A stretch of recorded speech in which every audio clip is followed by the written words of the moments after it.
All right, what's up, guys? Welcome to episode 8 of the Raw Intuition Health Show. All right, hold on 1 second here. I got the wrong background on. There we go. We're going out in nature today. All right, thank you everybody for being here. I hope you all had a great week and a great weekend. And we are going to get this Sunday started off with and actually a solo episode. Our guest today was not able to make it, so unfortunately, I'm going to be going solo today for you guys. I hope you enjoy it. So I'm going to bring a few more points to the topic discussion than I normally would have. I've got like 5 or 6 that I can bring, and hopefully you guys can put in the chat what you would say yourself, so you guys can help me out here. All right. So today's episode is about how to find or how to maintain your motivation when pursuing your dreams, especially when, things are not, you're not seeing immediate results, right? That's what gets most people, is that they don't get that immediate gratification. And so they just, they become apathetic, or they just become hopeless, or they just don't see, enough of a reason to continue moving forward towards those goals.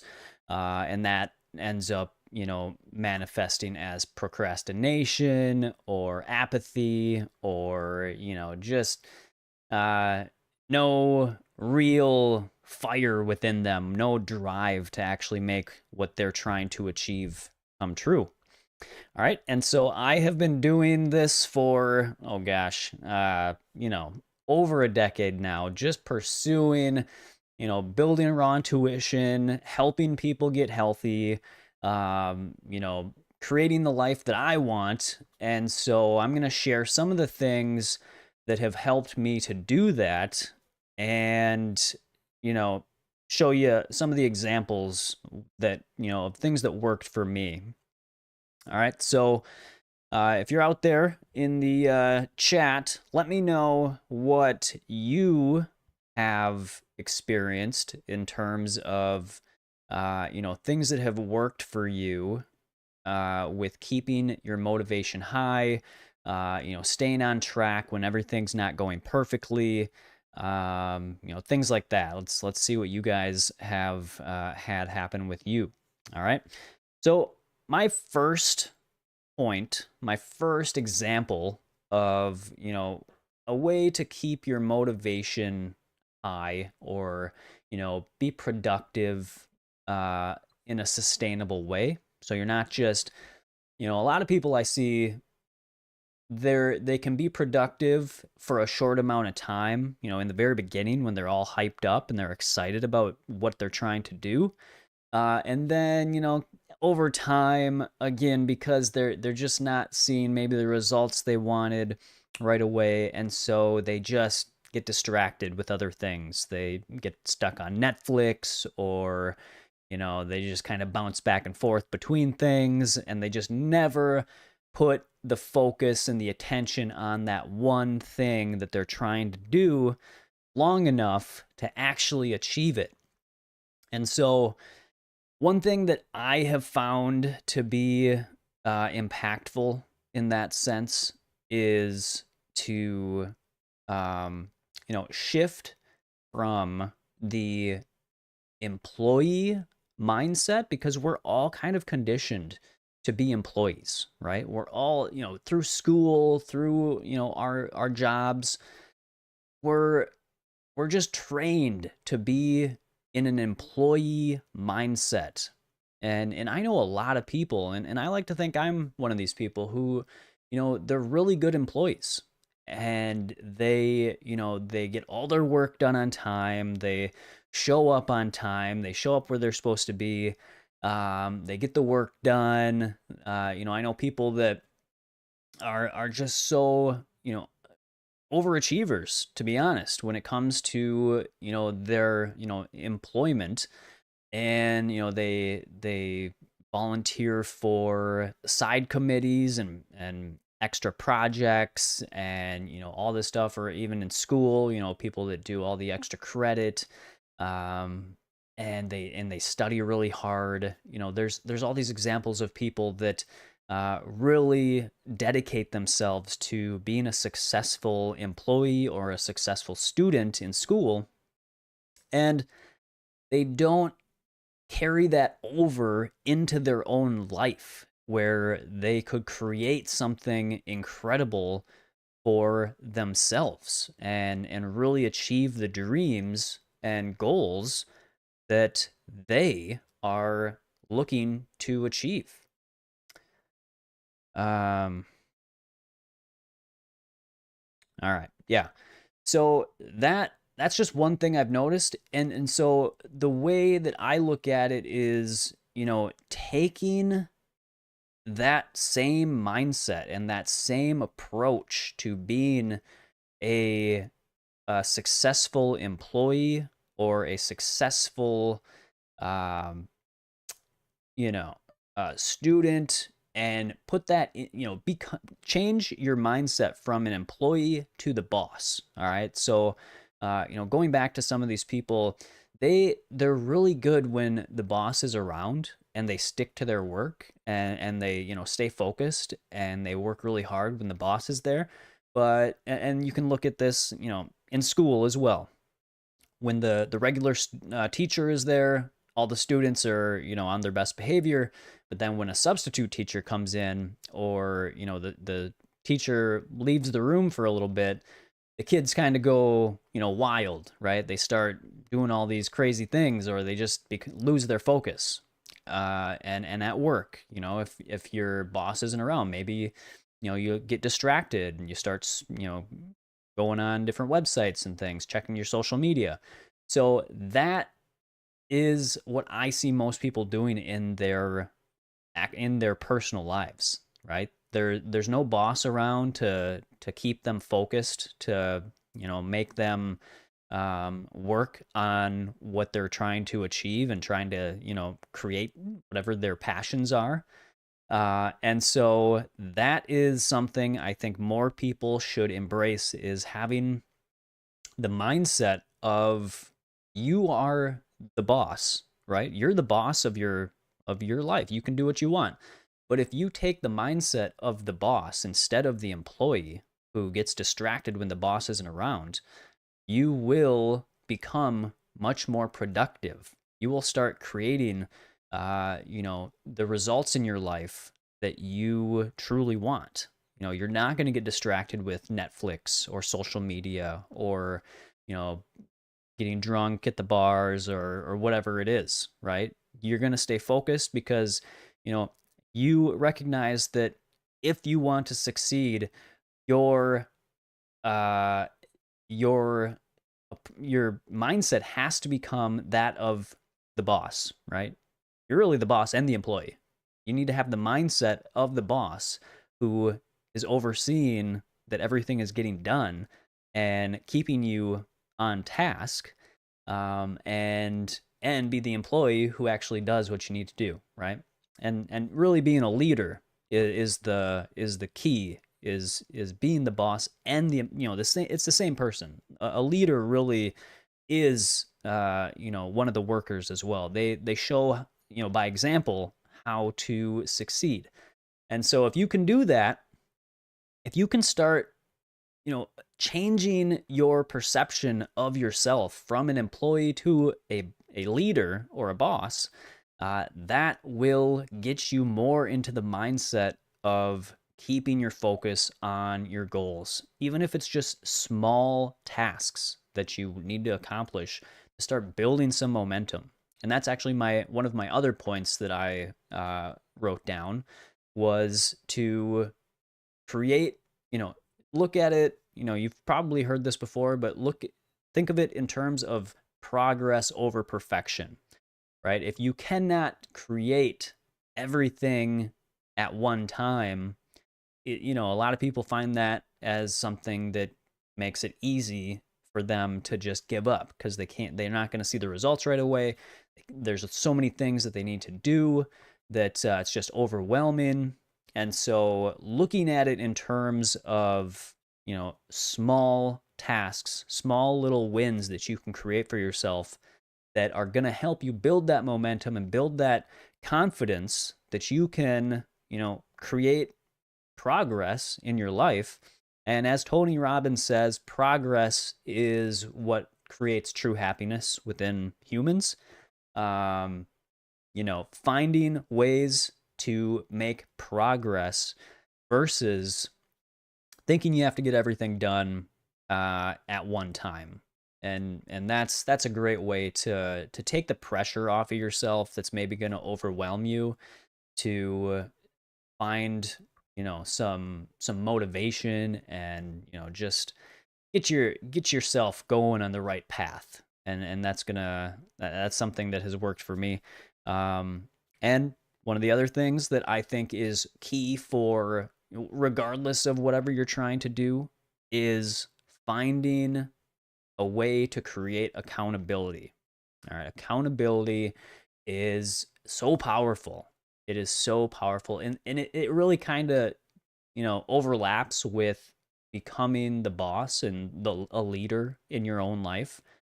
Because now if you're accountable, one, to yourself, everybody should be accountable to themselves, right? I mean, we all are, but we don't embody that. We don't embrace that. And so that's what leads to most people becoming procrastinators. But really, your results show the level of accountability that you have for yourself. And so if you become the leader in your life and you take accountability for your actions and for the things you know you need to get done, you're going to start to see more results. And so it doesn't, a great way to start creating more accountability in your life is to join an accountability group, and you don't have, it's not like some organization or anything out there. You just find a couple close friends or even just one close friend, maybe a family member, and you guys give each other goals that I would tell my accountability partner a goal that I want to accomplish by a certain date. And you can either have a consequence if you don't get that done, if you need that extra motivation, or just knowing that they know that you said you're going to get that done by this day. That's going to give you that extra accountability, that extra motivation to actually get it done. All right. And so for me personally, this has been one of the biggest keys for me making a lot of progress in my personal life. So at this point, I have written 4 books. You can see them behind me, but I've got them right here too. So I've got 4 paperback books, which to me I'm very proud of. It's nothing that I ever imagined that I would ever, 10, 12, 13 years ago. Never in my wildest dreams would I have thought that I would be an author, that I would have books that people would be purchasing from all around the world. All right. So, and that's what I've created. And the way that I did that, hey, what's up, Music Monster Man? Great to see you. Thanks for joining. BGN, what's up? Thanks for being here. So yes,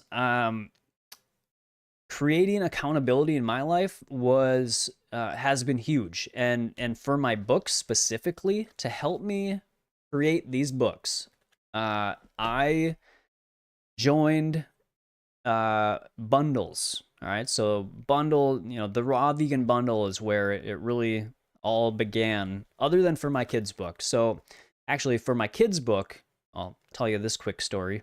I put out, so I didn't even, I didn't plan on writing a kids book in the beginning, but I've always liked to draw and write stories and things. And once I saw Earthlings, it really, and if you don't know what Earthlings is, I'm going to put a link in the description box down below. I'm pretty sure it's still on YouTube that you can watch for free. So I'll put a link to Earthlings. It's a documentary about, exposing animal agriculture and the reality of what animals go through to become, food, clothing, entertainment, that sort of stuff. And it opened my eyes, and it let me in on a realization that I had been lied to. I had been lied to growing up about the reality of what I was eating and what I was supporting. Whether it be ethically sourced meats or even things like grass-fed labels, free range labels, but specifically the sentience of animals, and thinking of I was trained to think of them just by society to that they are just like some separate robotic, unintelligent being. If I even thought it was a being, I think I did, but just something that didn't really have any emotions or feelings or anything like that. It was just something there for us to eat or to wear, and so I didn't have that connection to know that they are sentient creatures just like you and me.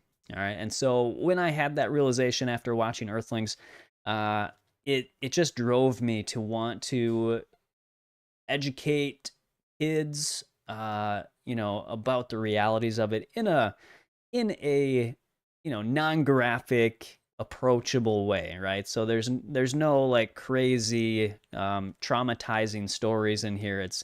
It's fun stuff. It educates in a fun way, and so I got great feedback on that. But in the process of creating this book, it was quite the ride. It wasn't a straight path at all. It was ups and downs, and I was just learning. I had never known how to create a book or anything, and so it was quite the learning process. But what I did is once I decided I wanted to actually publish the book, I went out on my social media and I took pre-orders, and I set a pre-launch date. All right, so I gave everybody the launch date, the publish date of the book, and so that created accountability for me to actually come through and get the book published when it was supposed to be, which I did. And I mean, I could tell an hour long story about that. And it was a crazy experience. I mean, nothing seemed to go right. The publisher the printer of the book, uh, there were some issues with the original printer of the book printer that I was going to go through. And last minute, it didn't work out. So I had to find another printing company, and luckily I did, and it turned out for the best. But it was quite the experience. And so again, that's really why you want to have that leadership mindset, that supervisor or boss mindset, that you're gonna keep yourself on track to reach your goals. And and again, putting out that promise to everybody that the book was going to be published on that day, it really made me stick to what I said. And so, I think most people find it easier to stay accountable to others than they do to themselves, and that's one reason why it's so important to find an accountability partner, or find people that you can share your not everybody, you don't always want to share it with everybody, but share with people that you trust and that are supportive of you, to share your goals with them, and set a deadline, or set specific goals that you're going to accomplish, and have them know that you said you're going to do it for that day. And again, you can have consequences, you can have monetary consequences. Maybe if you don't reach that goal, you'll donate to a charity maybe that you don't actually want to support. That's one thing that my friend Sherry loves fruit. Sherry likes fruit. I forget I think Sherry likes fruit. So follow Sherry if you're not already. But that's one thing she taught me, is that you can have, that consequence to help you, get that extra motivation. So, yeah, so that was the issue with the deal with my kids book. But for my other books, I went years with, there she is. Sherry likes fruit. She's in the chat. I went years. I was planning to write a book, and it was literally, I was just, accumulating information, writing over a course of, 4 or 5 years maybe, um, because I knew I wanted to write a book, but I didn't have like the actual accountability to actually get it done. And so I just continued to write this massive book. If I were to publish that, what I had at that point, it would have been like, 500, 600 pages. And so I didn't have any push to actually get it done. And so I just kept adding to it, adding to it, adding to it. And and it wasn't getting anywhere, other than, I mean, I was producing some good information that eventually turned into, partially turned into these 3 books. And so it wasn't until I joined the bundles, the Ultimate Raw Vegan Bundle, that Lissa from Raw Food Romance and Chris from the Raw Advantage created. They put on this Raw Vegan Bundle, and they asked if I wanted to be involved. And so, yeah, I decided I would contribute a book. And it got me focused, because then I had a deadline where we had to turn in the books at a certain date, and I knew that I had to have it done. And I have a very high standard for the content that I try to put out, and for especially books that I create. I really want to just make sure that my books are solid, they're reliable, they're easy to understand, and just, very valuable to people. And so I just hunkered down, and now that I had this date that I had to submit the book to, um, it drove me to finally just sit down, and I took bits and pieces of the big massive book that I had been writing for 4 or 5 years, and I took some pieces out of that and put it into, this was the first book that I wrote and published, and entered into the bundle. And yeah, I mean, it just gave me that extra drive to finally finish something. And before that, like I said, I was just continuing to go on without an end date, and it just it wasn't getting me anywhere. And so the accountability is what really changed things for me, and it led to these other books. And so I hope, if you guys are out there that have purchased the books, definitely, I hope it's helpful and valuable to you. And if you haven't, be sure to write a Amazon review, if you could. That would be awesome. Dulce's in the group, or in the chat here. What's up, Dulce? Thanks for joining. So good to see you here. Thank you so much.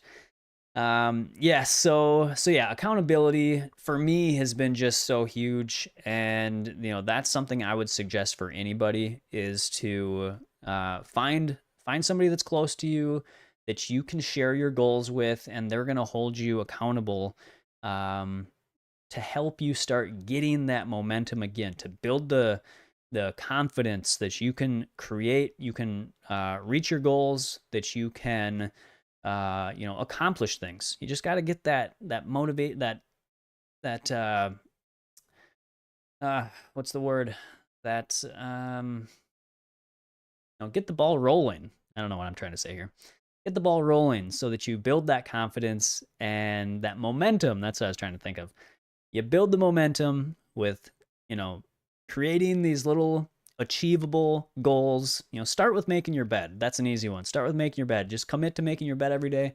Maybe commit to having 5 minutes of silent time in the first half of your day, or anytime during the day. But I find that in the very right when you wake up, take 5 minutes to just sit in silence, and just listen to whatever comes up in your mind. And a lot of times that's when I get some of my best ideas. When I really want to, like right now, I'm writing a new book about, it's going to be called 5 Star Weight Loss. So I'm writing this book.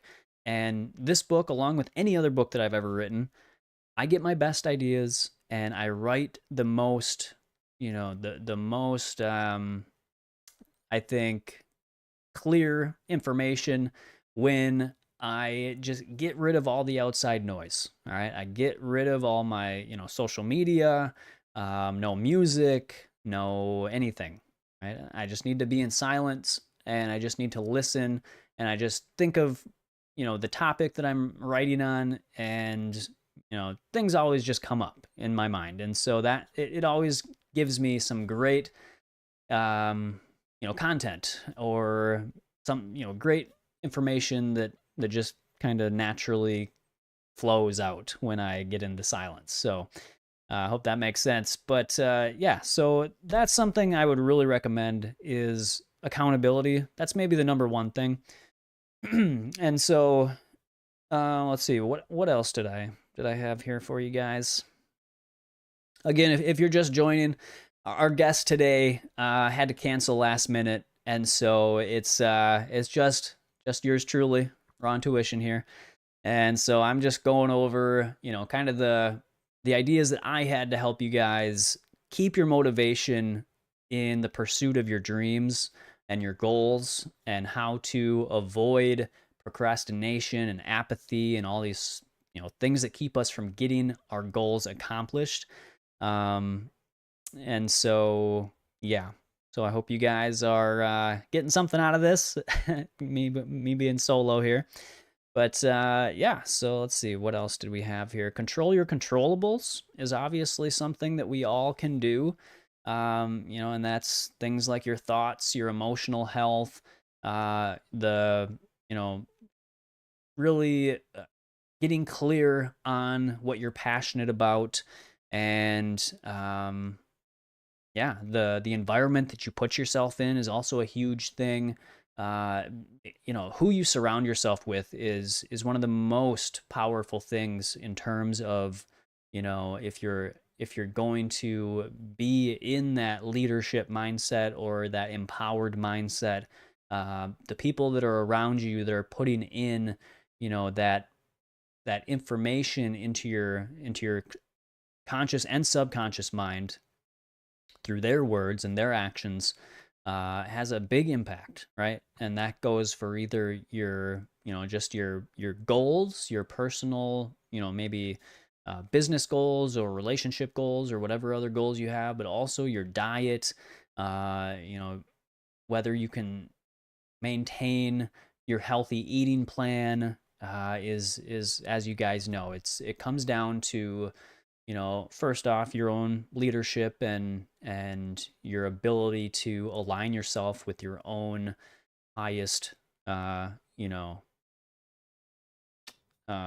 desires, or um, that sort of a thing, or the people that you surround yourself with, in terms of,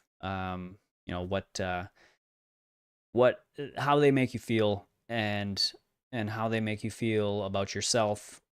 So it's both internal and external things that we need to look at in terms of the environment that we allow ourselves to marinate in, right?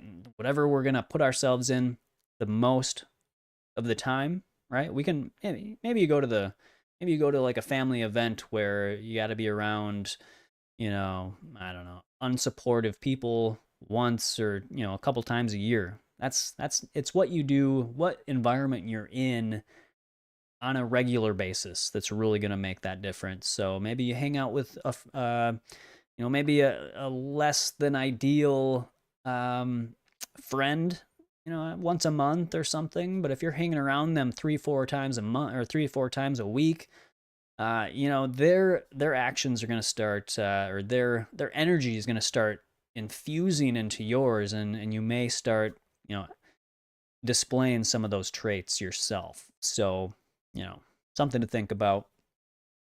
Let's see here.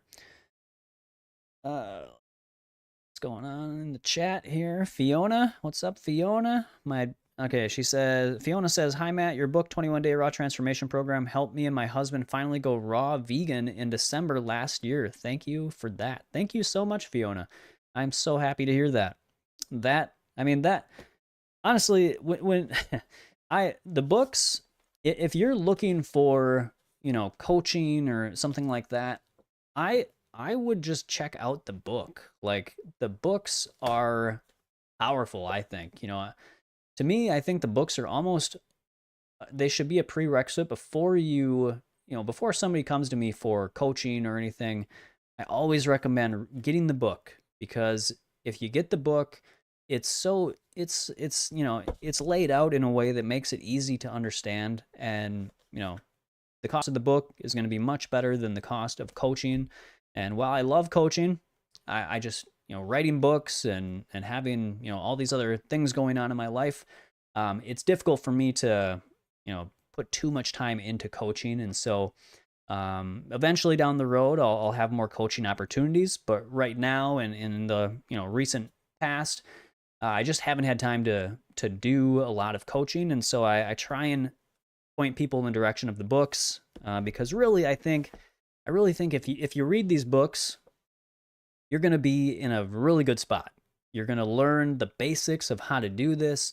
And I think this next book coming out, 5-Star Weight Loss, it's not even just for people looking to lose weight. It's really just, it's going to be a great book. I'm really excited to get this one published, and written. I'm not even close to being done with it, but yeah, I'm excited for the way that it's going, and so I hope you guys will check that out too. Even if you're not looking for weight loss, I think it's going to be a great read. So definitely stay tuned for that. All right, so let's see. Yeah, and Fiona, just saying, if you want to put an Amazon review out there, I'm not. Maybe you have already. I can't keep up, but if you want to put an Amazon review on the book's page, I would really appreciate that. Okay. So another thing that I had written down. All right, this is one that I have been researching more lately, and that is to avoid estrogenics. All right, so what is estrogenics? It is. All right, 1 second, guys. 1 second.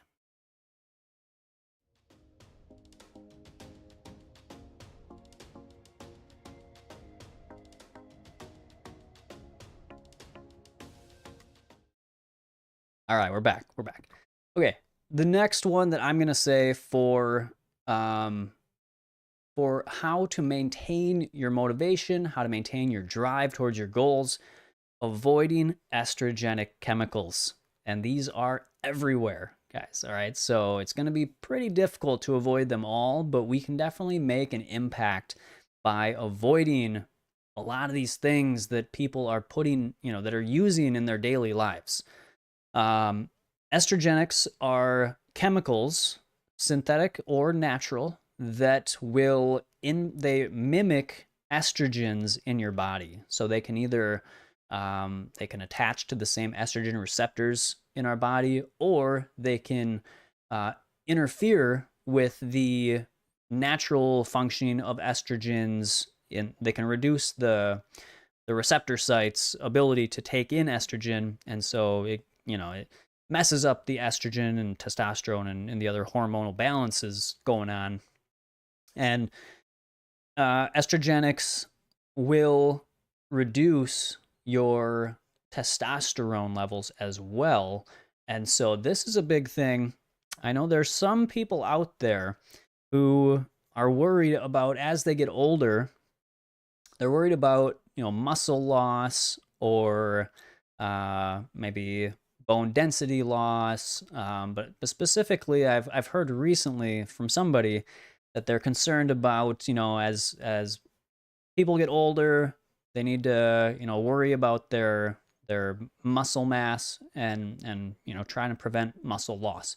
And so one way to do that I think most people think like, I got to eat more protein, but they overlook the actual, what is causing this? Because let's face it, guys, we're eating enough protein. Most people are eating way too much protein. But most people are also taking in way too many estrogenic chemicals, all right? And that's going to lower the testosterone, and that's going to, and both men and women, and that can reduce, that can lead to, muscle loss as well as you age. So this is a big one. Let's look at the actual causes of these issues, and one of those main causes is the estrogenic chemicals that people are exposed to. And so that's going to be anything from, phthalates to parabens to, birth control drugs, which a lot of people are on. Oh gosh, there's, let's see, the alkyl phenols is another one. And these chemicals they're used pretty much all, plastics are going to have the phthalates. Any fragrance is going to have parabens, essentially. And so if you're using things like air fresheners, colognes, perfumes, if you've got artificial flavors and artificial colors in your food, if you're eating processed foods, you're going to get that. But if you're eating foods that are coming out of plastics, especially fatty foods, if you have fatty foods, like oil, maybe you like to put oil on your salad, you're going to be getting, it's going to be sucking out those estrogenic chemicals from the plastic bottle, even if it's BPA free. All right, BPA free does not mean healthy. All right, it's just a label, and they can put, BPS or another bisphenol in there that, isn't BPA, but it still has estrogenic or other harmful effects in the body. So anything that, if you look at the ingredients label and you see phen, PHEN, it's usually gonna be like phenol, like bisphenol, or if it says benz, like benzoate, those are estrogenic chemicals. All right.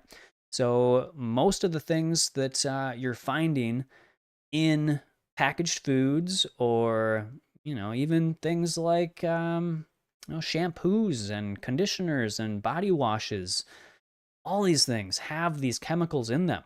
All right. So if you can reduce your usage and your exposure to these chemicals, that's going to help you keep a balanced, losing my train of thought here.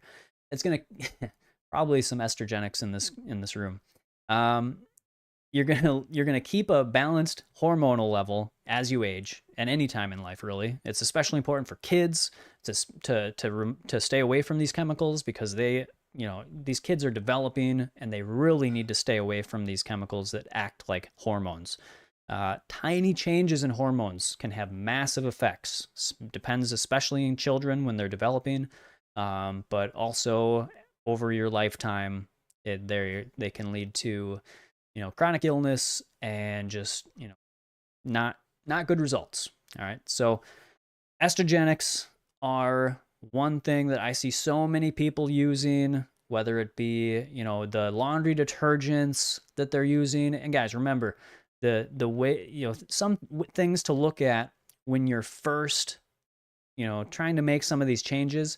Where are your highest exposures? All right, your drinking water is probably one. Especially if you're drinking tap water, you're going to get that in your a lot of the laundry detergents. The preservatives are usually going to be estrogenics. So if you're, the bedding that you wash that you wash these, that you use these detergents on, your clothing, you're constantly in contact with your clothing, with your bedding. Thank you, Christina. Yes, lavender is also lavender essential oil is an estrogenic. I believe tea tree might be as well. Yeah, so there's a couple that people use quite a bit, I know, that are popular that also can potentially be estrogenic. So, these are some of the things that I personally think are important to look at in terms of maintaining your motivation. Again, like I'm saying, this affects so many different things, but if you take in too many estrogens, too many estrogenic chemicals that are going to reduce your testosterone over time, that can affect, it's been shown that low T or low testosterone leads to apathy and depression and low motivation. So these are some things to think about. Um, they're in our carpets, they're in, our clothing, they're in our laundry detergents, especially if you're wearing synthetic clothing like polyester and all these other synthetic fibers. You got to think about that as well. But again, do what you can. You don't have to change everything all at one time, but it is important to think about some of these things in terms of reducing your exposure. Get a water distiller. Link in my description box if you want to get 5% off an incredible water distiller. You can get a countertop model or you can get an automatic model. I have both and I love them both. And so if you want more information about that, check the link in my bio. You can use Raw Intuition as the discount code, get 5% off. And yeah, if you just want do at least get reverse osmosis or some sort of carbon filtered water, right? Because you want to get at least some of that stuff out. But in my opinion, you really are serious about being healthy and avoiding a lot of these environmental pollutants. Distilling your water is the best way to go. If you want to add minerals in after that, go for it. I personally just like to throw in a few cucumber or lemon slices and I'm good. I get so many minerals from my diet. I eat over a pound of greens every single day. And it's actually way more than that because I put greens in my smoothies. If we make a soup, I'll put greens in the soup. So I'm getting a lot of greens every single day. I'm getting a lot of vegetables. I'm getting a lot of fruits. Getting a little bit of nuts and seeds here and there also. And so my mineral content in my body I think is pretty good. But yeah, so that's one thing that people worry about is that with the distilled water is that there's no minerals. I understand there's varying opinions on that, and you can add them afterwards, but just make sure you get the poisons out. You want to get the poisons out. And so you can only do that. The most assured way you're going to do that is through water, is through distilling. And so that's what I would say is get a water distiller. That's one of the biggest things is the water that you drink and use in your cooking or recipe creation. Just make sure it's clean. It's such there's so many things in the water that we don't want to be consuming. And so let's see. Music Monster Man says, what are your thoughts on Don Bennett? Just saw him lecture on Misfits channel and dude seems legit. Yeah, I mean, Don Bennett has been around for a long time and he's been researching a lot. So I have a lot of respect for Don. And I think a lot of the information he shares is really valuable. So yeah, good guy. So yeah, that's let's see, what else do I got here? Keep things going here. Let me know if you have any other questions. We're gonna get to the Q&A section here. And remember, every show, guys, every show, even though I'm doing the show solo today, hopefully I'm not putting you to sleep, but we got, I'm going to give you guys the choice of which book. Whoever wins is going to get the choice of which book they would like, and it's going to be an ebook. So I give away a free ebook every week at every show to somebody that asks a really good question. I mean, you all ask, every question's a really good question, but somebody that asks a question, it's going to get selected at random, and then they will get a free ebook. So whoever wins, you'll get a choice on one of these books if you would like that. And you can just send an email to me at matt@myrawintuition.com if you win, and I'll get you the book. Okay, let's see.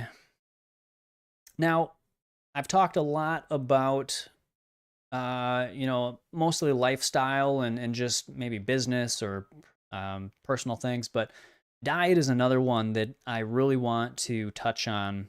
And, people that struggle to maintain a plant-based or vegan diet. For me personally, uh, when I see somebody that isn't, that says that they're not vegan anymore, for me, that it I wish they would just, and obviously I don't know everybody's situation, but if it were me, this is what I would do if I was struggling to be on a vegan diet. It's to stick with veganism, because first of all, we know that you can be absolutely perfectly healthy as a vegan. It's no question. All right, so um, that's the first thing, is just to understand that veganism, or a whole food plant-based diet, I should say, not just veganism. Veganism isn't a diet, it's a philosophy, but the whole food plant-based diet is absolutely an ideal diet for humans. But in terms of veganism, and whether or not you choose to include animal products or animal body parts in your diet, uh, I think it's important to remember to look at things from the victim's mindset, right? Or from the victim's view. It's easy to, if you just get into this for health and you're around people and going back to the people that you're around, the environment you put yourself in. Um, if you're around people that like to eat animal products, and they have no interest in being vegan, even though, like I said, there's more than enough evidence that it is the ideal way to consume or to eat. Um, that's gonna infuse into your energy, whether you like it or not. Especially if you're not fully confident in yourself. Right?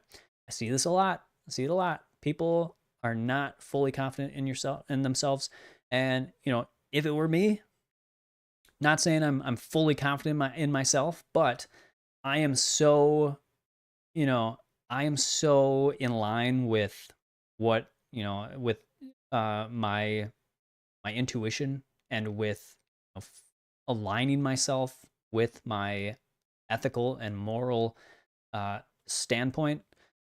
I would never, it doesn't matter who I'm around.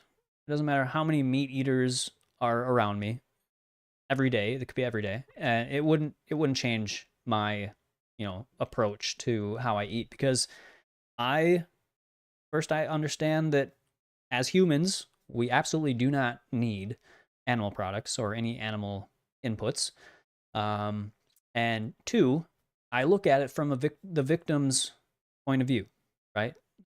Whether whatever animal it is, they want to live just as much as I do, and just as much as you do, and I don't have any right to take that life from them. And so, looking at it, from the victim, like, how would you feel if that were you, and somebody, and some other creature or something was just like, oh well, it's it's just more convenient for me to, even though I can easily eat, this other food, plant foods, I just, it's just easier.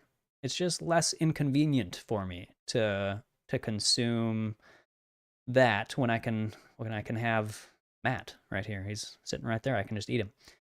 So that's just my thing. It's just people. I think people lose sight of the big picture and the animal's perspective.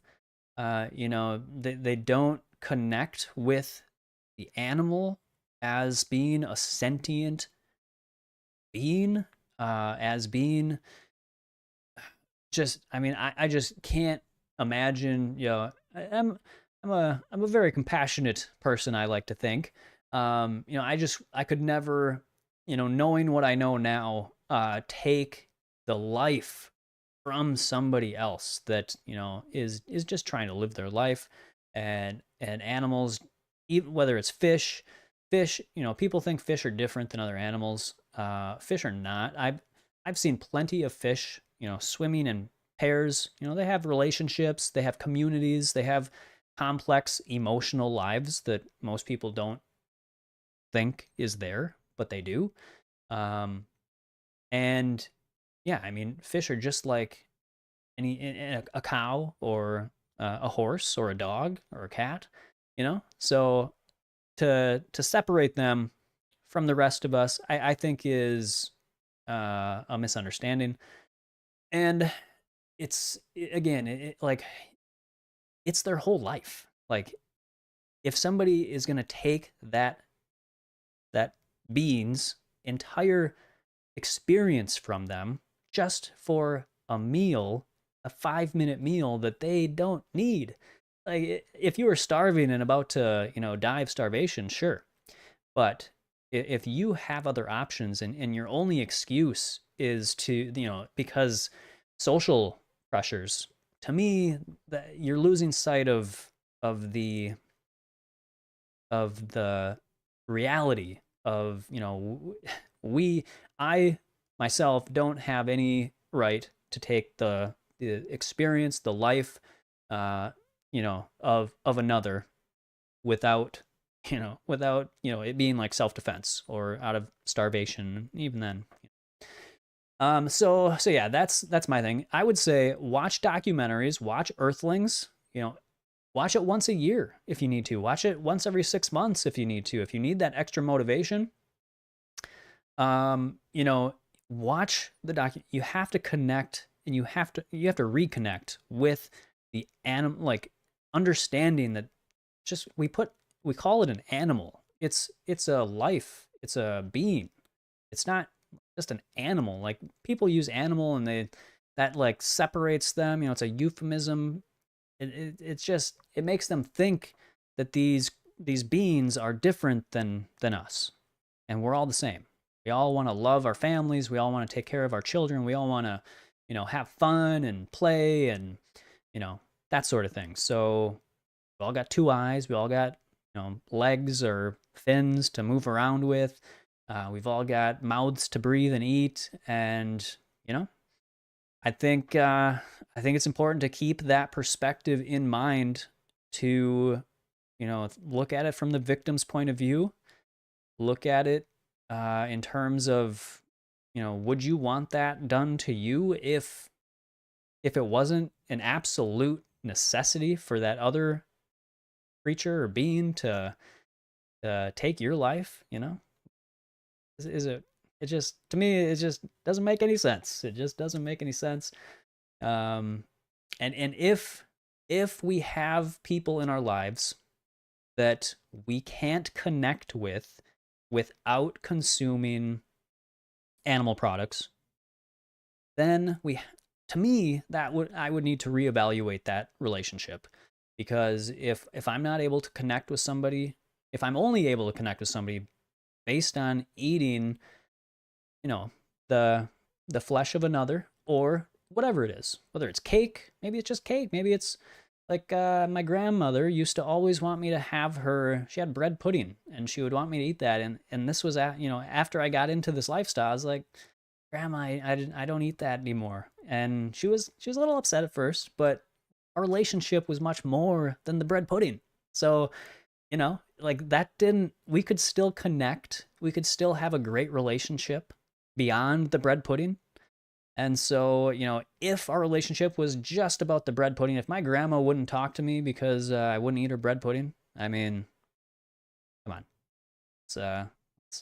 Let's think about that in a way that is more compassionate to all life, right? It's just, yeah, that's just my perspective. So, I hope that was helpful. Let's get into the Q&A. I think that's enough tips for helping you guys stay motivated. But yeah, let's jump over to the Q&A room here. Okay, here we are. Okay, guys, any questions that you have pressing on your mind? What can I answer for you? we're at noon again. The show is only supposed to be an hour. I think the show is pretty much like 90 minutes. All right, so that's the timeline of every show now, it seems. So about 90 minutes. We're gonna keep this thing going every Sunday. And so yeah, if you have any questions, let me know. Um, if you have any motivating tips or tricks, also put it in there as well. That'd be helpful. All right, let's see here. Christina says fish do have personalities and show excitement and concern and curiosity and like to play. Yes, I have seen this firsthand. I definitely know that they do have very complex emotional lives. You know, they have relationships. I've seen it. They like to play. You know, just like any of us. If you gotta, I mean, look, they got two eyes. They got a brain. They evade pain and discomfort just like we do. You know, you just got to give them the benefit of the doubt.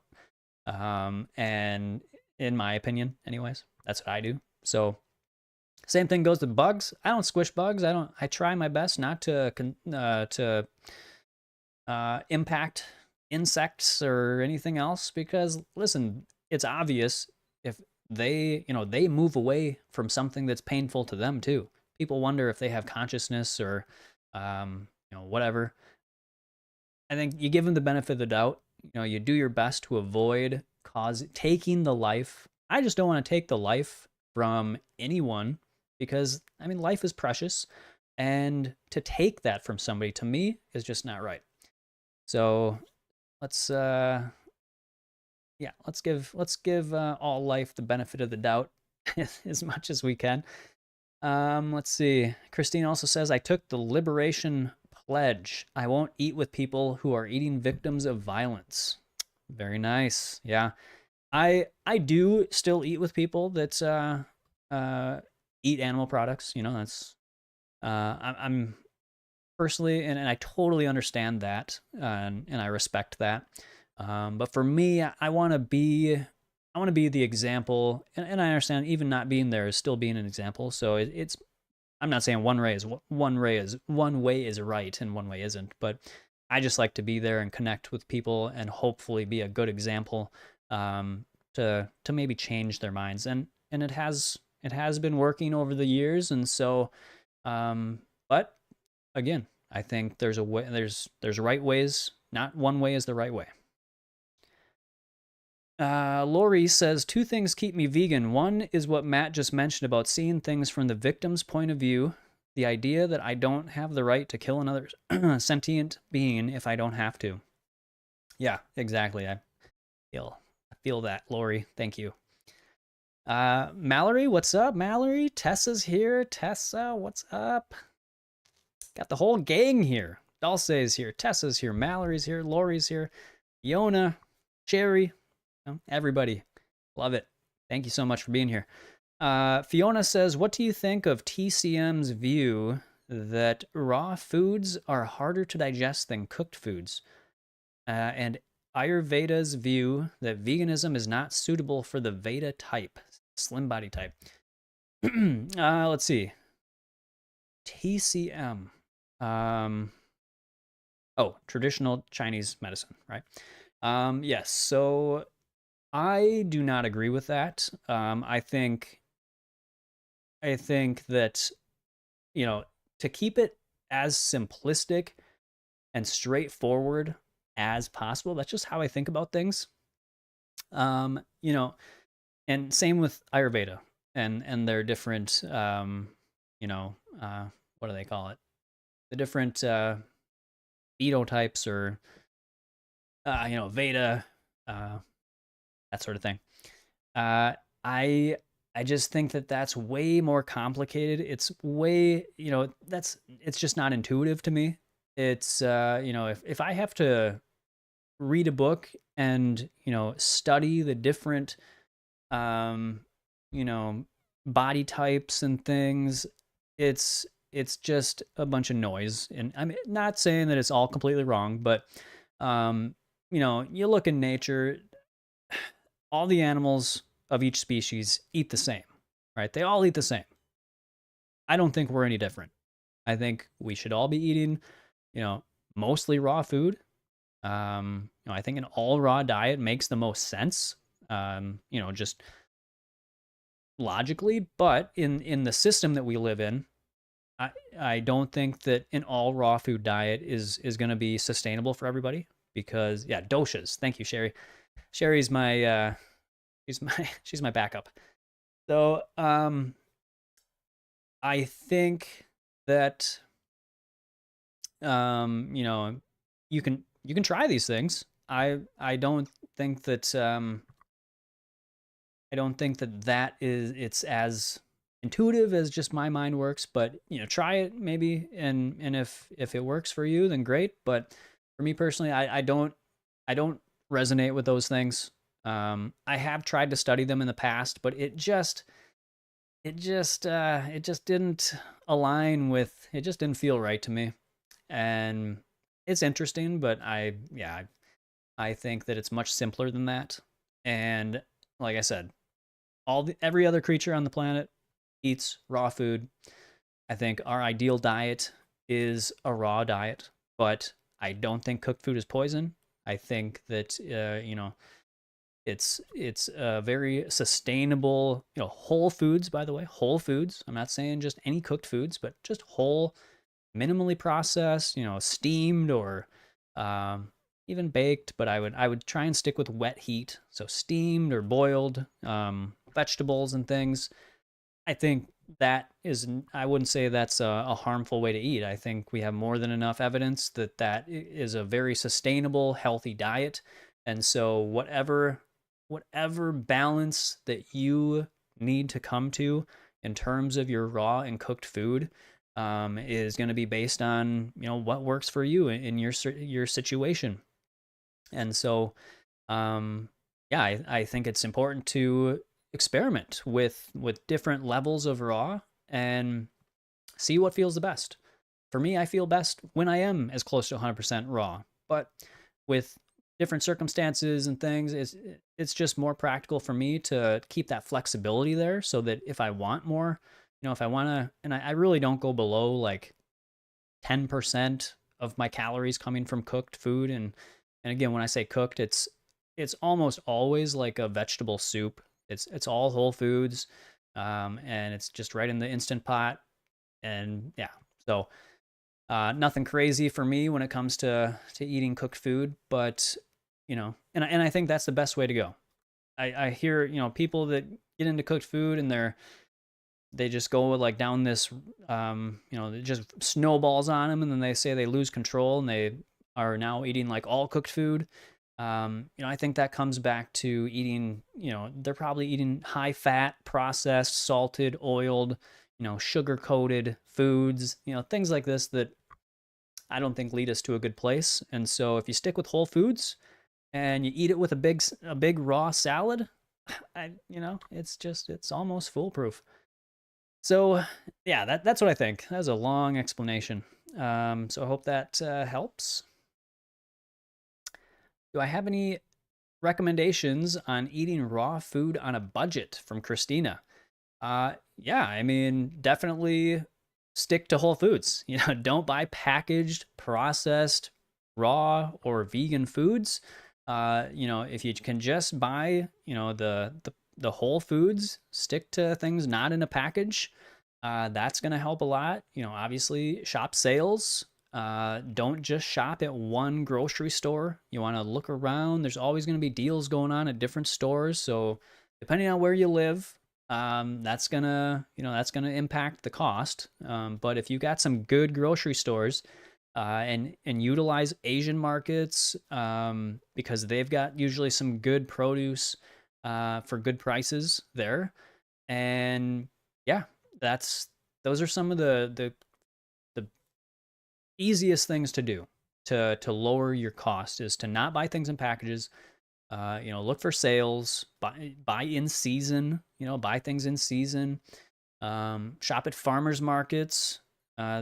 This whole summer, all of our vegetables have been from the farmers market, except for maybe like a few here and there, like maybe some carrots or something if they didn't have any at the market. Um, but yeah, 99% of what we ate in terms of vegetables throughout this entire summer came from the farmer's market. And and this is for a house of like two people. All right. So this was feeding Selena and I. And it was like we would spend like $100 at the market, and that would last us all week. And that was for all of our vegetables. So other than getting, bananas and other fruits and maybe some potatoes, maybe lentils, um, but those last weeks. So, the cost of our grocery bill was significantly lower, I think, than previous years when we were, getting a few things at the market, and then we would get most of our other stuff at the grocery store.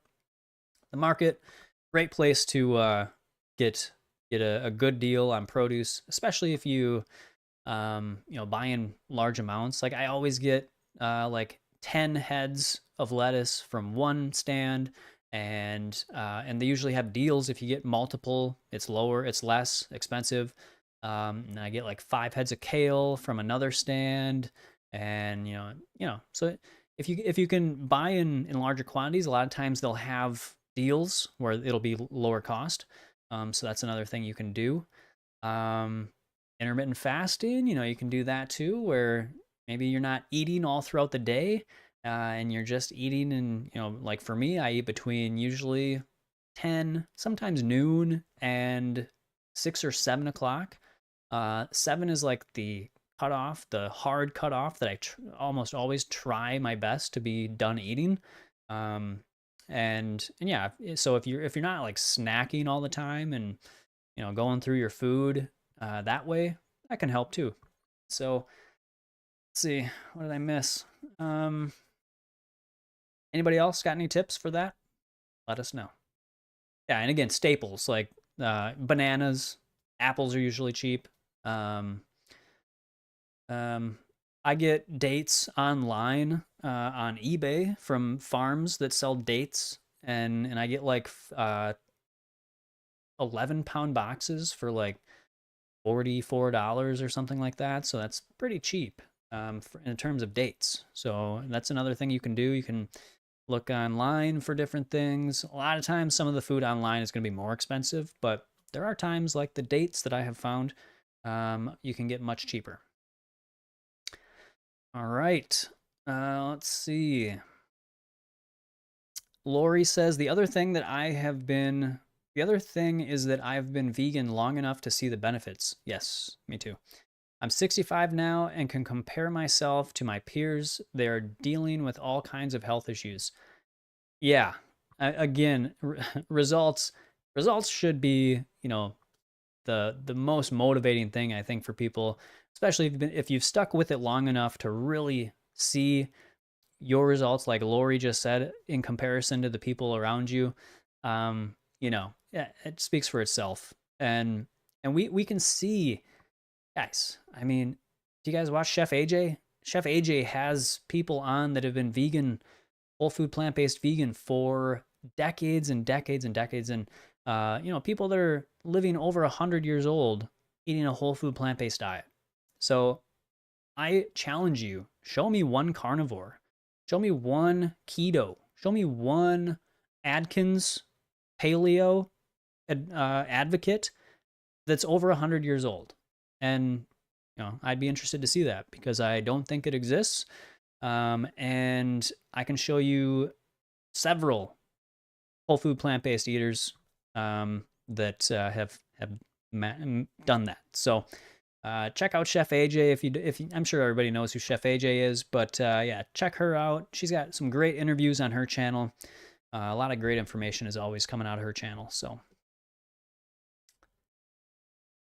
all right. Um,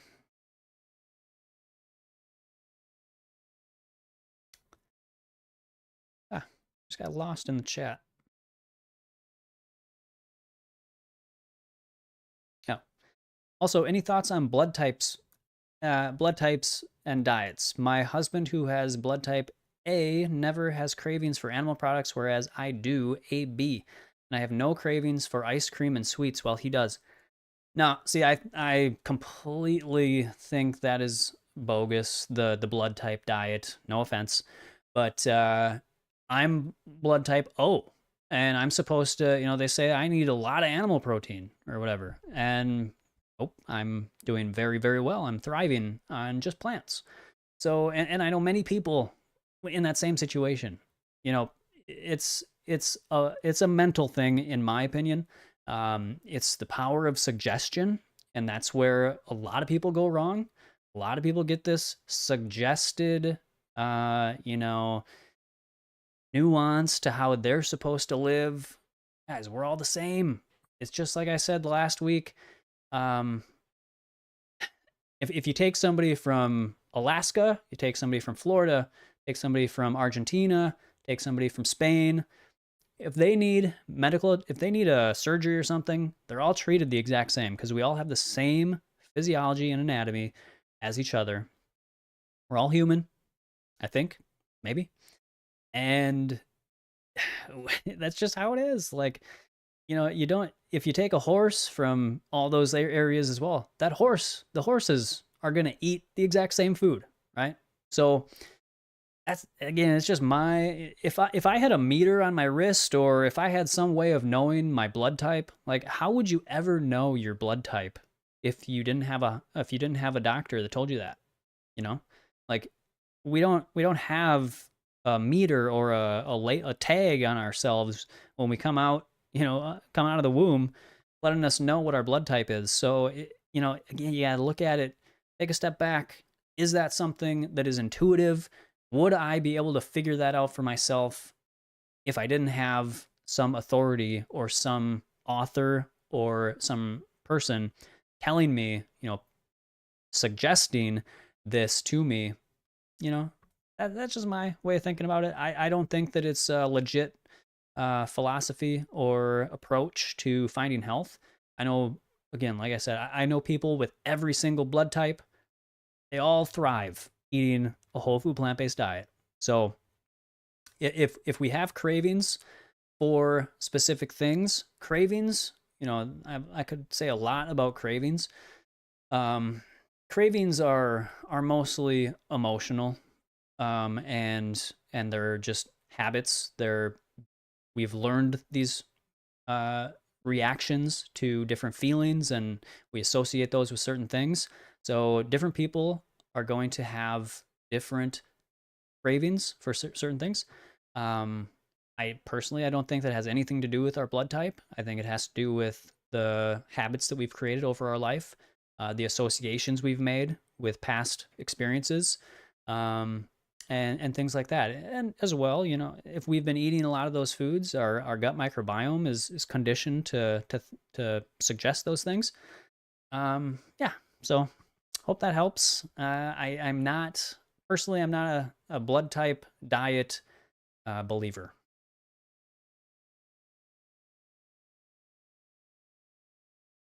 Cherry Craves Fruit says, "What is your next book? Did you talk about that?" Optional bonus question: where are you motivated to be in your career and personal goals 5 years from now? Oh, Sherry, asking a lot. It's a long ways away. Okay, so my next book, yes, I did already talk about this. Thanks for being here, Sherry. Um, it's 5-star weight loss. So anybody out there that is dealing with weight loss, I hope this book is going to be very helpful for you. There's a lot of weight loss books out there and programs, but I'm going to put my own spin on things and give you guys, I think, a really great plan to help you get down to your ideal body weight. And really, this is going to be a book that, even if you're not needing weight loss, I think it's going to be a very good read and going to have a lot of great information in there for you to just really achieve any. It's almost more of a goal, a goal oriented, accomplishing your goals type of book. But it's going to be, focused more towards weight loss, but really can apply to anything. And where am I motivated to be in my career and personal goals in 5 years? I, um, hmm. I always hated this question. And maybe that's something I do need to work on is you know, shooting my vision out 5 years or more. But honestly, I plan to have at least, say, 5 years from now. Gosh, I would want to have at least 3 more books published. And I would like to be doing Raw Intuition full time for sure. And also, I want to have at least 2 e-courses that people can purchase. And also, I want to have I don't know, a group coaching, in-person group coaching that's probably going to go along with the e-courses, where there'll be an option just to have the e-course if you want it, or you can get, you know, it's going to be the e-course, but only it'll be with, me leading you through it. So yeah, hope that answers your question. Thanks for the question. Great question. Fiona says, I sometimes wonder whether people who can go vegan easily have blood type A. Sorry, that's a lot of questions. No, that's great. That's what we're here for. This is the Q&A class session. We got about 10 minutes left. And yeah, again, hey, if no offense, I just I don't buy into the blood type thing. Again, I think it's a lot of those emotional, those past experiences that we associate things with. And the people and situations that we put ourselves in, put ourselves around. Those are the things that cause people to crave things, it's that power of suggestion. It's so powerful. Power of suggestion. If you give somebody, a justification for why they feel a certain way, they're going to latch onto that, because we all want to make sense of why we do the things we do. And if we're not tapped in with our intuition, if we're not aware, if our awareness isn't wide enough, it's easy to be led through suggestion and then we kind of think that it's our own thoughts, it's our own desires. And I just personally think that that's what's going on with most people. And it's something we can unlearn. And we can learn new things. We can learn new cravings. We can learn new, I used to crave pizza. I used to crave ice cream as well. I loved ice cream. Frosties from Wendy's. I used to crave those so much. Guess what? I don't crave them anymore because I've redefined what food is to myself. I now know what food is. My perception of food used to be so just distorted. And now I am very clear on what food is and what food isn't. And a lot of the things that I used to crave are not, I recognize them as not being food.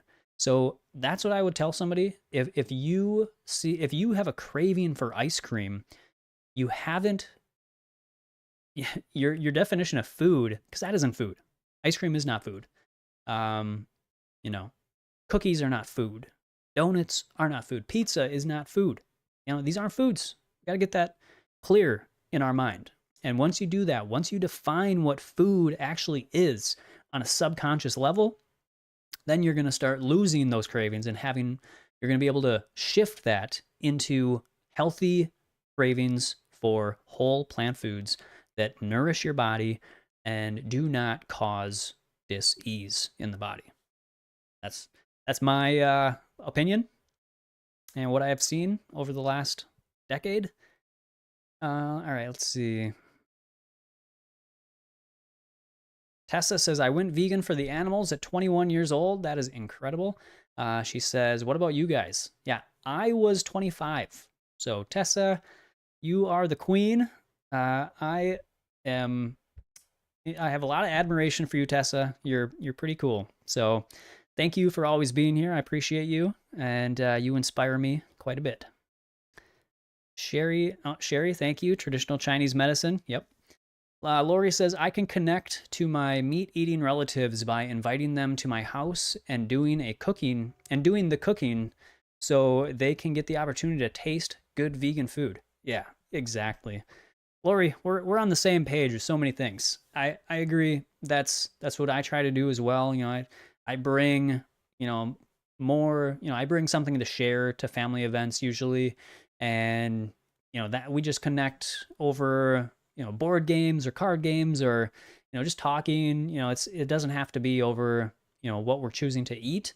And I think by being the example of health, and um, that's how you have the impact. And of course, going along with the theme of the show, it's not going to happen right away, almost never, and maybe it doesn't happen at all. But that shouldn't change the way that we show up for ourselves and show up in our lives, because we're responsible for us. I don't care if nobody else around me is a vegan or eating a whole food plant-based diet. I'm always going to do that. All right. I am not going to let the uh, actions of others or the opinions of others change what, I know is true within myself. So, yeah, I just think more people need to really have more introspection and just find their their the the courage, I guess, to stand up for who they are. I think a lot of people kind of get away from that so that they can fit in. Let's see. Sherry says doshas. Tessa, oh, she said Sherry's been vegan for 30 years. Wow. Sherry, giving Tessa a run for the queen title. I see you there, Sherry. Music Monster Man says I'm definitely a Vata. All right, nice, nice. Sherry is a Vata Kapha. All right, love it. Part of the reason this is Music Monster Man. Part of the reason I think it's hard for me to stick to 100% raw, to raw 100% of the time, is that I'm such a strong Vata. In fact, I get bored and depressed doing the same thing over and over, day in, day out. Oh, I hear you. I hear you there. Maybe I am a strong Vata. I don't know. I haven't studied that stuff. That I did study it like years ago. I don't remember what each one means though. So yeah, that's cool though. Let's see. Tessa says that sounds like a frat. So, did you go to the frat this weekend? Mallory says she is primarily Vata too. All right, a lot of Ayurveda practitioners here. Sherry says, Music Monster, I feel you, although I never get tired of the things I love, like a tahini dressing on a salad with jalapenos. Yep. I guess I am a Vata as well then.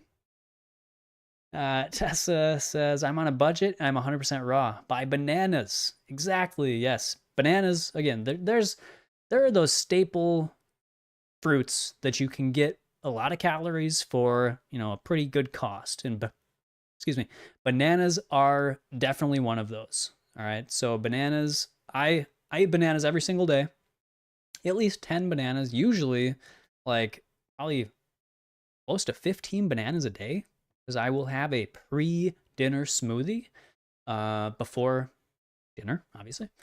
So I'll have my big smoothie in the morning, and then for breakfast, and then before my dinner, sometimes, a lot of times, I will have just a pure banana smoothie, like 4 or 5 bananas, just a smaller one, for me. And maybe sometimes I'll put in some carob powder, have a chocolate smoothie. So there's another way you can have your, if you put in some frozen bananas, that makes that literally it tastes just like the Wendy's Frosty that I always used to crave. I would get all the time. So a Wendy's Frosty, all I do is basically take, 4 or 5 bananas, 1 or 2 of those would be frozen, and I'll put in like a couple teaspoons or maybe a tablespoon of carob powder. Literally tastes just like a Frosty to me. So yeah, bananas, grapes when they're on sale. Again, getting fruit when it's in season is gonna knock the cost way down, and that is one way that you can help keep your grocery bill down. And of course, if you have land, not a lot of people seem to have land these days, but if you do, and you're in an area where you can, plant some fruit trees like an apple tree or a, a durian tree, that would be incredible. No, like an apple tree, or you can plant some grapes, or you can plant some, you know, uh, pears or peaches or nectarines or whatever fruits are out there that you want. If it grows in your area, why not plant some fruit trees? Just have your and have a garden, of course. Have a garden. You can have grow sprouts in your kitchen. Maybe have some herbs in your window, your kitchen window. There's plenty of things we can do to really cut down the cost. Sherry says, make friends with your produce manager and bananas help. There you go. See, Sherry's on the banana train. Christina says, I live on half-price bananas from the farmer's market. There you go. Wow, you must live in a great place if you've got bananas at your farmer's market. Are you in Hawaii? That would be incredible. We do not have banana. We don't have hardly any fruits at our farmer's market. We get watermelon, we get cantaloupe, grapes, apples. I think that's it. Those are the only fruits apparently that are growing here in Minnesota. It's funny. Just a few states over, they've got peaches and nectarines and all this berry. I saw raspberries. Of course, raspberries grow here too, but never see them at the farmer's market. So that I think I need to put in a note to whoever runs the farmer's market to request people start bringing those fruits. All right. Sherry says, I'm eating 10 out of 10 honeydew melon right now. Whoa. They have been outstanding, even though the watermelons are poopy. Sherry. It's a family show, Sherry. Bringing your poopy melons in this place. All right. So, yeah. Our watermelon, we have one watermelon left from the farmer's market, and I'm going to open that right after the show. I never eat before I have a show, so I'm always fasted, and I just did a 2.5 day fast last week, and since then I've almost been fasting anyways. 1 o'clock is when I'll eat first, but normally, like I said, it's usually 10, 11, or sometimes 12. But yeah, so we have one watermelon left. I'm really hoping it's a good one because it's been hit or miss this last couple weeks of if they're soft, mealy watermelons. So they've been really good actually. Early in the year they were really good, but the last couple of weeks they've gotten a little less, quality. But I've still eaten most of them, so make do with what we got. But yeah, Sherry, congratulations on that 10 out of 10 melon. You know what, guys? I gotta remember. Hold on.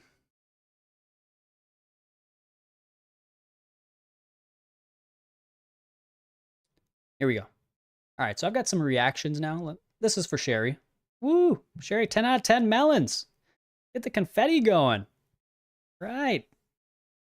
Let's give Sherry some fireworks. There we go. All right. On to the next comment. What time is it? 12:34. All right. We got a few more. Just a few more here. VGN says, great job on the solo presentation. Probably had to put this together short notice. Learning. Yes, I did. It was just a few hours ago that the guest was gave me the notice, so I was like, I tried to find a backup person. So hey, if anybody out there wants to be a backup guest in case somebody cancels, this is the first time it's happened, but if you want to be a backup guest for me and join the show if somebody backs out last minute, send me an email, matt@myrawintuition.com. I need to build a list of backups. Dulce, I think you should definitely be on that list. I would love to have you on the show as a backup or as just a main guest, so we can get that set up too. That would be awesome. All right, let's see here. Wow, a lot of comments here. Appreciate you guys.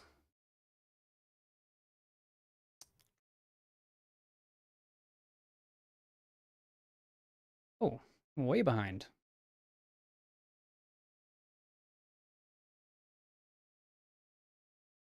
All right, there's Sherry's poopy comment, so I think I'm back. If you do nothing else, then try finish eating by, this is Music Monster Man. If you do nothing else, then try finishing eating by 5 to 6 p.m. Yes, you will feel so much better and sleep way better too. I 100% agree, and that has been my experience. Mallory May says Vata and a little kapha also. Very cool. Very cool. Christina loves dates. I do as well. Yeah. eBay. I'm telling you, eBay, there's a lot of farms on eBay that sell dates for like $40 for 11 pounds. It's almost too good to be true. I don't know how it happens, but hey, I've been getting them from them for years, and it's really cool. Let's see. Tessa says, Sherry, how do I find my personality? Tessa, you should be teaching us because you have the personality, the best personality. We need to learn from you how to pull out our own personality like you have. Sherry says, Tessa, you're probably a Vata Pitta. Dulce says, Tessa, you just need a wholesale market or farmer's market. There you go. Yep. Yeah, wholesale markets as well. I didn't even think of that. Thank you, Dulce. To save money, like for frozen fruit, especially for me, I go to Costco, and easily the best prices for large quantities of frozen organic fruits and berries. So that's where I get my frozen fruits at this time. And so, yeah, wholesale markets, wholesale stores are great. And even like I know in LA, and I know there's other wholesale distributors all over the country, but I know I've seen John Kohler go to his wholesale market, and doctors Rick and Karen Dina, I think, go to the same one, where it's just a big warehouse that all the grocery stores, I guess, shop or get their produce from, and you can get it from them for a much cheaper price. And so, yeah, I think if you look, you can Google wholesale produce terminals and then your city, and then see, or near your city, and you can probably find one that's near you. I know I've got one that I haven't actually been to, and it's only like an hour away or so, or 45 minutes away. So one of these days, I'm gonna make a trip over there and just check it out, because if I can get some, large quantities of really good produce for a good price, hey, why not make the drive? Let's see. Christina does not know her blood type. Yeah. I didn't know mine for the longest. I just found out not that, like, I don't know, a few years ago or something. Because I was curious as well. And when I found out, I was I was like, hey, wait a minute. That's the one they say that needs meat. So how does that work? I'm gonna just stick with my intuition, and that's what's gonna lead me. Right? So Sherry says, if you were born to generations of Eskimos forced to eat mostly fish, would that child have a disposition or digestion favoring less fruits and veg? I would say no. I would say okay. I mean, of course, their body is going to adapt. Their microbiome is going to adapt to process the fish and seafood or sea creatures as best as it possibly can. The body is resourceful, right? The body is very adaptive. And would it take a little time to transition into more fruits and vegetables? Perhaps, probably, yeah. But that, just eating the fish, they're still, like I said, if they go to a hospital and they need some surgery or something, they're gonna do the exact same prep as they do for me, right? Or anybody else. So their anatomy and physiology is, to my understanding, is still the same.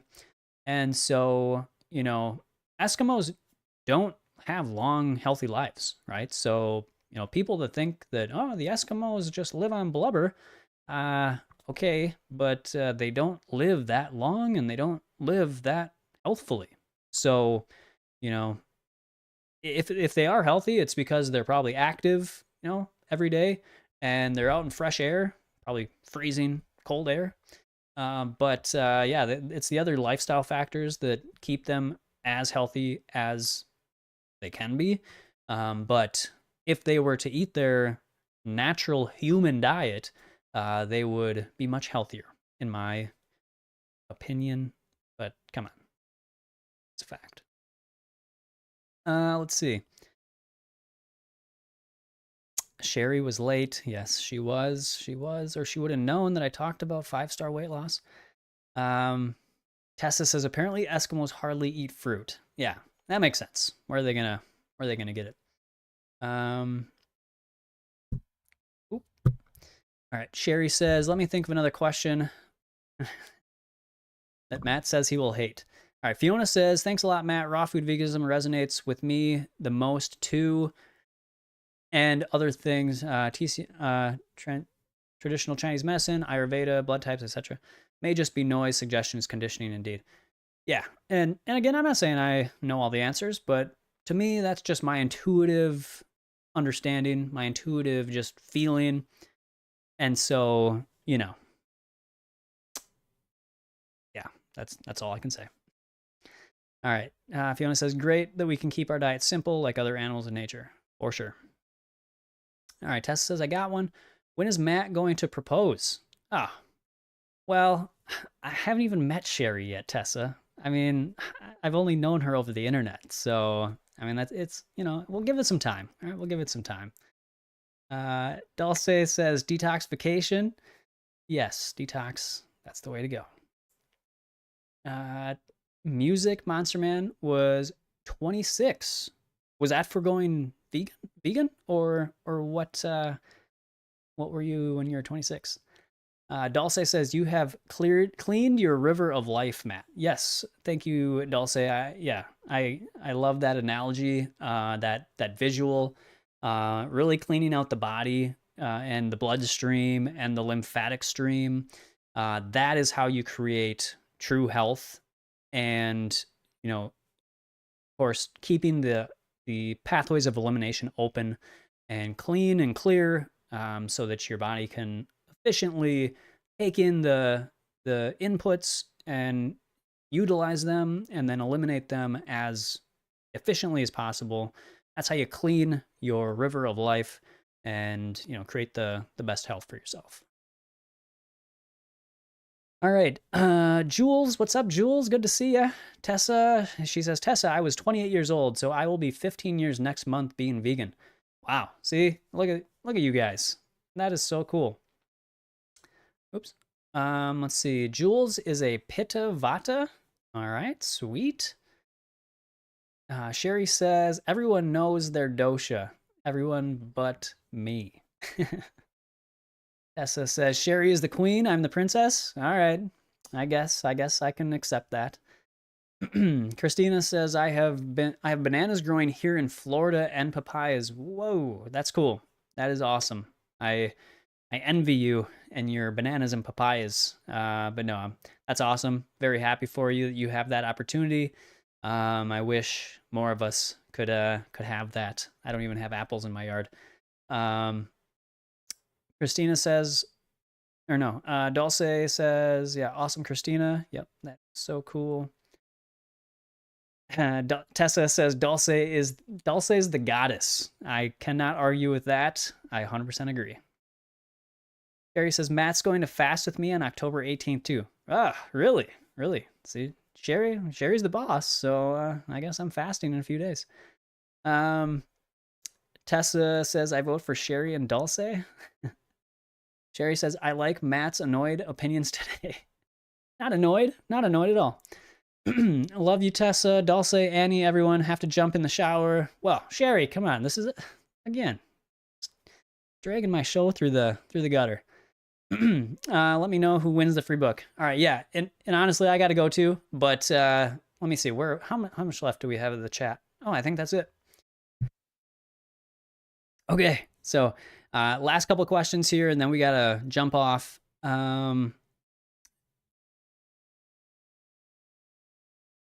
Music Monster Man is about to turn 31. Congratulations. Dropian Transhuman, what's up? Good to see you. All right, Mallory May says, Matt, any advice for someone who is sleep deprived and can't keep away from the stimulating foods? Like caffeinated foods and sleeping better isn't an option at the moment. Okay, so yes. For somebody who is sleep deprived and can't stay away from stimulating foods, well, I mean, first off, the easy answer is to eliminate the availability of those foods. So you don't want to have those foods in your house. If they're in your house, then it's going to be, especially if you're still, you know, emotionally connected to those foods, it's going to be hard to say no, right? So you want to get those out of the environment. Get them out of the environment. That's first step for anything that has to do with cravings. Clean, purify your pantry. All right, purify the pantry. Don't have any of that junk in the house, and don't again. And then also, what I love to have people do is to define food. You have to redefine your food. So like I said earlier, if that, whatever it is, coffee, whether you think coffee, coffee, I would say more like cookies or donuts and or caffeine, any caffeinated product. To me, I don't drink coffee or really caffeinated things, but if I wouldn't be like, I could have a cup of coffee, even though it's not something I'm drawn to, but I could, and I wouldn't be concerned about that as long as it was organic and done with or made with distilled water. But like I could have a cup of coffee and be totally fine, other than probably jittery from the caffeine. But I'm thinking like VGN says, don't poop too hard on coffee.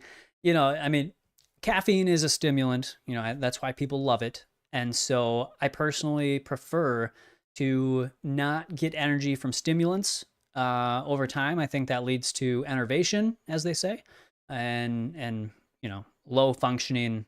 And then you need that extra stimulation just to keep you at a baseline. And that's why over time you need more and more of that stimulant to get the same effect. All right. So that's why I personally don't consume hardly any. I don't think I consume any stimulants intentionally, anyways. So yeah, get rid of it from your environment. Change your definition of food. You have to really get clear on this. This is something that I really try and help people do. Get clear on what food is to you, because if you don't understand, if you don't have a clear vision of what food is or what nourishment is, then it's going to be easy for you to give in to cravings for things that don't support you. And so those would be two things that I would say. Of course, do your best if you are having issues with your sleep. Get rid of the stimulants, and that includes technology. So as much as you can, stop looking at screens an hour or so before, at least before you go to bed. That's going to help a lot. And another thing that really helps a lot of people is to, if people can't get to sleep because whether it's from the stimulants or if it's just from like an overactive mind, they can't stop thinking of things, write down the things that you are like concerned about, or you're just, you can't stop thinking about. Write it down on a piece of paper and set it on the desk so that you can get it out of your mind, get it out of your head, and that it'll be there for you in the morning if you to go back to the next day. And so that will help you relax and be able to, hopefully get to sleep a little easier. Because I know people are like concerned they're gonna, they have to figure this thing out before they go to bed, or they'll forget about it or something. But if you can write it down, put it on the desk next to you or wherever, and that way it takes it, it releases some of that pressure for you to figure that problem out right now. As long as you have time to figure it out. But if you didn't, you probably shouldn't be laying in bed yet. So write it down. Give yourself the option to go back to that the next day so that you can relax, get into a sympathetic state. If you're thinking about thoughts and you're using stimulants, if you're thinking about stressful things and using stimulants, you're really activating your sympathetic nervous system, and that isn't going to let you rest very well, right? So do things like you can do other things that stimulate the vagus nerve or just your parasympathetic nervous system. Relaxation techniques, meditation, breathing exercises. I think that's probably why they have people count sheep. Some to get your mind on something that's relaxing. Listen to nature sounds. Put on like a YouTube video of nature sounds, relaxing, calming things. Hopefully you don't have to look at your screen, but yeah, so that those would be some things that I would recommend is work on getting your parasympathetic nervous system engaged and write down whatever worries you have, put them on the desk, get back to them tomorrow so that you can relax and, get into some good sleep. And drink more water. I would say drink more water. Maybe not right before bed. You don't want to wake up in the middle of the night to pee, but drink more water throughout the day so that you are well hydrated and your body, because again, dehydration is going to also put us into that sympathetic state. So don't be dehydrated. Eat a lot of raw foods throughout the day, and drink clean water. I think distilled is the best water. And yeah, that's what I would say. I hope that helps. Extropian, is it extropian or extropian? Transhuman says, Matt, don't procrastinate. Thank you. Yes, I still procrastinate. So I'm not a complete, master of this stuff. So that's why I like to do shows on things that, I'm teaching myself as well. So, yes, here we go. Let's see. Yep. Extropian Transhuman says there's replacements for these things. You can wean yourself. Yep. Carob instead of chocolate, chicory instead of coffee. Yes, exactly. Great points. Christina says, I ate donuts the day before I had my blood drawn, and you can literally see the fat in the blood. Yep, I believe that for sure. I imagine a coffee shop. Music Monster Man says, I imagine a coffee shop making your drink with distilled water. Yeah, that would be the day. That would be the day. There are actually coffee shops that do that because they recognize that it makes the coffee or whatever drink they're creating taste way better. So people can tell the difference between distilled water being used in their drink versus tap water. And so a lot of the more forward-thinking establishments will use distilled water to create their drinks. Dulce said I would add dandelion to chicory for coffee substitution. Yep, there you go. Great suggestion. Annie Beard says, I'm thriving on a raw plant diet at 65. Nothing could be easier and more delicious than plants. Yes, Annie, so good to see you. Glad you made it. And yeah, I appreciate the comment. I am so happy for you that you found this lifestyle and you're feeling so amazing. And you're, everybody, if you don't know Annie, she is a microgreens expert. I mean, she's like a master at growing microgreens. She's got tons of microgreens growing. So she is an inspiration for me to grow more microgreens, and just more living foods. So, great to see you, Annie. All right. That is where we're going to end, guys. Let's see. Who is going to get the book? We're going to do a quick scroll through here, and wherever my mouse lands, that is going to be who gets it.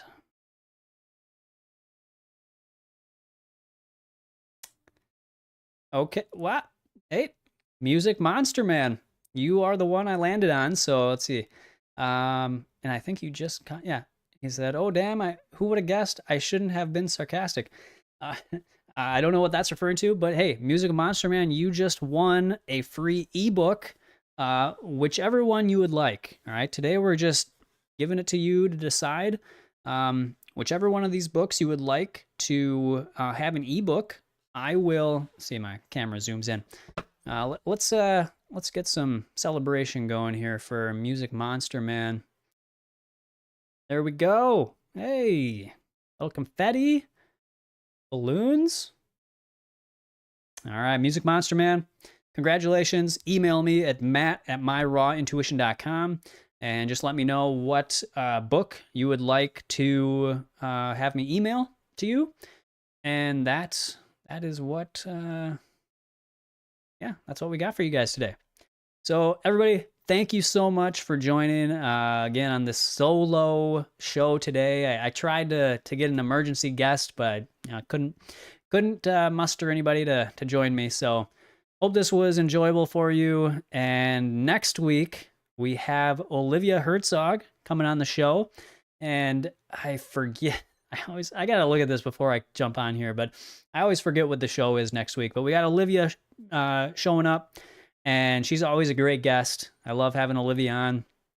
And so, yeah, hope you will join us next week, same time, 11 o'clock Central Time, 12 o'clock Eastern, every Sunday. And, oh, yeah, Music Monster Man, anybody want to give him, he wants a suggestion, so let him know which one you guys would prefer that he has. But yeah, thank you guys for joining and asking your questions and just hanging out with me and the group here. It's always fun. I love to especially jump in this Q&A with you guys. It's always a fun time. So yeah, hopefully you guys got something out of this. And again, next week, same time, same place, we're having Olivia Herzog join the show, and I will see you then. Always follow your raw intuition.